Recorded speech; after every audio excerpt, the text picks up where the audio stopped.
Hey, what's up guys? So you know it's best here, back with another unboxing of a next generation console. This is the new Xbox One and this is the day one edition. So the box is going to be looking a lot different from the green boxes that you may have seen. But anyway, I got a couple goodies alongside it. I got the new Forza 5, which will probably be #1 on a lot of people's list of launch games. And also Assassin's Creed Black Flag. I heard some good things about this game, so I decided to go and check it out. And I got this shirt that I will probably never wear.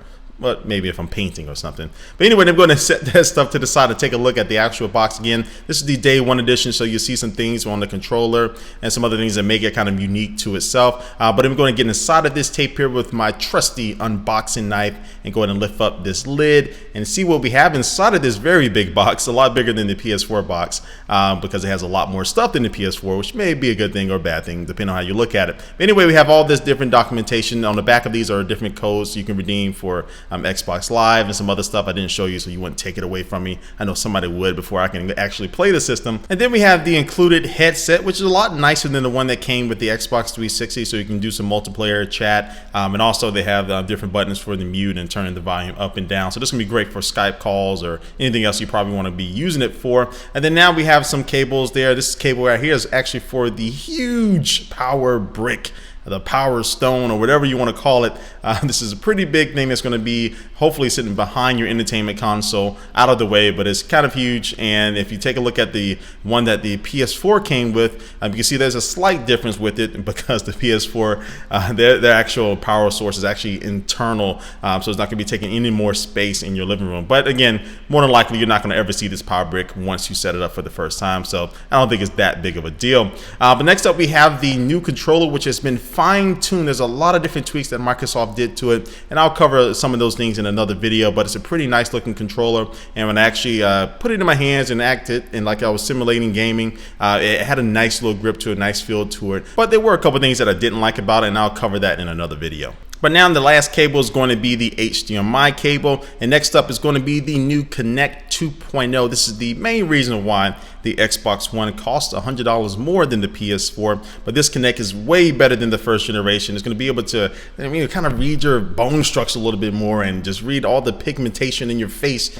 and to kind of tell your heart rate, all these other different things that it can do. But the main thing is going to be working with the Xbox One as it communicates with your cable box. You can talk to it to search for different programming. Of course, you can give it directions and just in the regular dashboard for the Xbox One, a whole bunch of different things you can do with it, and I'll go in more detail with that as I start to use the system a little bit more. But now let's going to get to the start of the show, the Xbox One itself. And the one thing I like to do more than anything else is undressing things, and especially undressing new products, as I'm addressing the Xbox One here, and it's nice and naked. And at the top you have two different panels. On the left hand side is completely glossy panel that has the Xbox logo on it, and then on the right hand side you'll find actually some more vents. This is a pretty big venting panel there, which has a couple fans underneath to help keep this system nice and cool. Then on the right hand side on the front you'll find this touch sensitive power button. Just simply tap on that to turn the system on and off. And then on the left hand side you'll find the new Blu-Ray drive with also the eject button right there on the right hand side. And then on the left hand side of the device you'll find the USB 3.0 port and also the button that you'll use to sync up your controllers to your Xbox. And then on the back you have the rest of your ports. You have HDMI out and also HDMI in to be able to plug in your satellite or cable box to have partial control